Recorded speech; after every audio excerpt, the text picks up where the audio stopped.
లోకేష్ గారు మీకు సారీ, అలాగే మీ అమ్మగారికి మీ భార్య గారికి సారీ, అలాగే అనిత గారు సారీ, అలాగే పవన్ కళ్యాణ్ గారు సారీ, మీ కుటుంబ సభ్యులకు కూడా సారీ.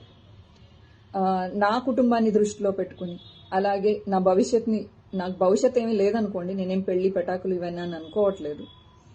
నా వలన నా ఫ్యామిలీకి ఇబ్బంది రాకూడదని చెప్పేసి, అలాగే ఇక నుంచి నా సోషల్ మీడియాలో మీ కుటుంబ సభ్యుల గురించి కానీ